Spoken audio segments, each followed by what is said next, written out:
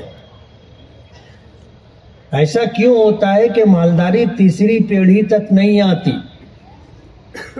آپ اگر اپنے گلی میں، اپنے محلے میں، پاس پڑوس میں دیکھو گے تو یہ مثالیں آپ کو مل جائیں گی کہ ایک زمانہ تھا، خوشحالی تھی خاندان میں، آج وہ خوشحالی باقی نہیں۔ جہاں اللہ تعالیٰ نعمتیں دیتا ہے تو ان نعمتوں کی شکر و گزاری ضروری تو ہے، لیکن اسی کے ساتھ نیکیوں کا اہتمام ضروری۔ یہ دنیا فانی ہے اور یہاں جو کچھ آدمی کو ملتا ہے یہ ہمیشہ اس کے پاس نہیں رہے گا۔ نبی کریم صلی اللہ علیہ وسلم کا ارشاد مبارک ہے، المال غادن و راحین، کہ مال آنے جانے والی چیز کا نام، اور جب تک یہ آتا جاتا رہے گا، یعنی رولنگ میں رہے گا، تو لوگوں کو فائدہ ہوگا۔ اور اگر قارون کی طرح خزانہ آدمی جمع کر لے اور نوٹ آئے اس کو سیدھی کر کے ربر کر لگا کر کے اس کی تھپی لگاتا رہے تو ظاہر بات ہے یہ مال اس کے لیے نفع بخش نہیں ہوگا۔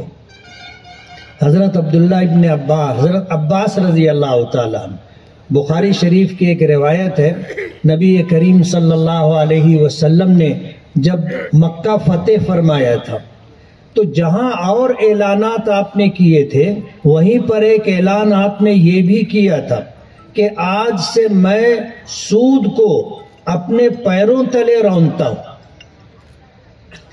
اور میرے چچا عباس کا جن لوگوں کی طرف قرض باقی ہے میں اس کا سود معاف کرتا ہوں۔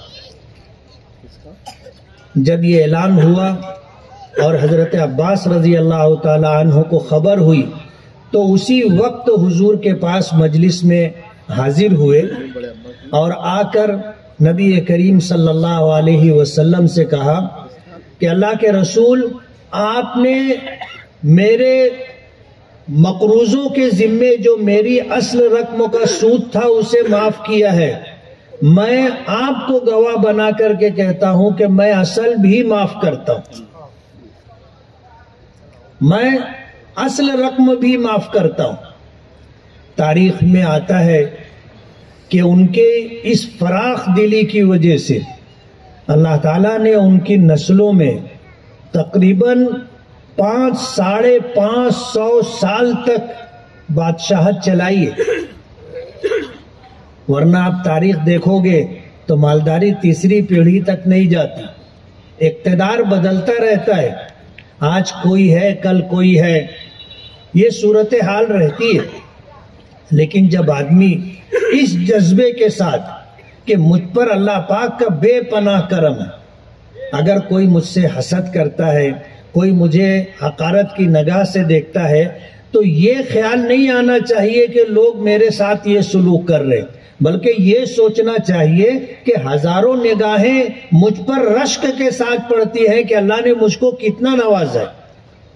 ڈاکٹر صاحب اور ان کے اہل خاندان اگر اپنا ماضی دیکھیں گے اور آج کا دن دیکھیں گے تو شاید میری بات سے اتفاق کریں گے کہ اللہ پاک نے بے پناہ کرم فرمایا۔ آخری بات کہنا چاہوں گا، ہم اہل ایمان دنیا کی نعمتیں فانی ہیں اور اس بات کی ہمیشہ کوشش کرتے رہنا چاہیے کہ جہاں ہمیں ہمیشہ رہنا ہے آخرت، اللہ تعالیٰ وہاں ہمیں اس سے بہتر فارم ہاؤس عطا فرمائے، اس سے بہتر ٹھکانہ عطا فرمائے جہاں ہمیشہ رہنا ہے۔ یہ خیال ایک ایمان والے کے اوپر ہمیشہ حاوی رہنا چاہیے کہ یہ دنیا ہمیشہ رہنے کی جگہ نہیں ہے، یہاں اللہ نے جو کچھ عطا کیا ہے یہ اس کا کرم اور اس کا فضل ہے۔ ابھی جیسے مولانا عمرین صاحب نے کہا کہ یہ کسی کی علم کی بنیاد پر مل جاتا ہو، ایسا نہیں ہے۔ شیخ سعدی نے کہا ہے کہ اگر روزی بدانش برفزودے زنادہ تنگ تر روزی نہ بودے، اگر عقل و دانش کی بنیاد پر آدمی مالدار ہوتا اور دولت ملتی تو نادان اور بیوقوف سے زیادہ اس دنیا میں تنگ دست تو کوئی دوسرا نہیں ہوتا، مگر آنا کے روزی رساند کہ عاقل اندری حیراں بماند. لیکن یہ اس کی قدرت ہے پروردگار کی کہ وہ نہ سمجھ لوگوں کو، بے پڑھے لکھے لوگوں کو اتنی دولت دیتا ہے کہ پڑھے لکھے لوگ حیران رہتے ہیں کہ یار ہم لوگ جو ہے کاسٹنگ نکالتے ہیں، حساب و کتاب کرتے ہیں، سال کے آخر میں جب حساب نکالا جاتا ہے تو معلوم ہوتا ہے کہ دیوالیہ نکل گیا. اور جن لوگوں کو کاسٹنگ سمجھتی بھی نہیں ہے وہ کاروبار کرتے ہیں، لکھنا نہیں آتا، اپنے ساتھ ایک بچے کو رکھتے ہیں کہ یار یہ لکھ لے تو، یہ لکھ دے تو، وہ سال میں کماتے رہتے ہیں. یہ اللہ کی عطا و بخشش ہے. اللہ جسے چاہتا ہے اسے دیتا ہے. آدمی اپنے عقل کی بنیاد پر، اپنے علم کی بنیاد پر، اپنے تجربے کی بنیاد پر کچھ کماتا نہیں ہے، کچھ ملتا نہیں ہے. دیتا ہے تو وہی دیتا ہے. جھولیاں سب کی بھرتی ہیں، دینے والا نظر نہیں آتا. میں ڈاکٹر اشفاق صاحب، ڈاکٹر اخلاق صاحب اور ان کے تمام خاندان گھر کے لوگوں کو دلی مبارکباد پیش کرتا ہوں اور دعا ہے کہ اللہ تعالیٰ ان نعمتوں کو باقی رکھے، اللہ تعالیٰ ان نعمتوں کو باقی رکھے اور شکر گزاری کی توفیق عطا کرے. اور ہمیشہ یہ احساس غالب رہے کہ نیکیوں کے ذریعے اللہ راضی اور خوش ہوتا ہے، اور جب وہ راضی اور خوش ہوتا ہے تو پھر کسی کے چاہنے سے ہمارا کچھ بگڑتا نہیں ہے. بہت بہت شکریہ. اور 95 ہر عمر کے لیے یکساں مفید، مفاد عامہ کا علم بردار. ضرور سبسکرائب کریں، لائک کریں، شیئر کریں اور بیل آئیکن پریس کرنا نہ بھولیں. Rabbani the scholar YouTube channel. Rabbani the scholar YouTube channel علمی، ادبی، دینی، ملی، سماجی، ثقافتی، تہذیبی، فلاحی، طبی، فنی، معاشی، تجارتی، معاشرتی، انتظامی، انقلابی، تحریکی، تحقیقی، تکنیکی، تفتیشی، تعمیری، تعلیمی و معلوماتی یوٹیوب چینل.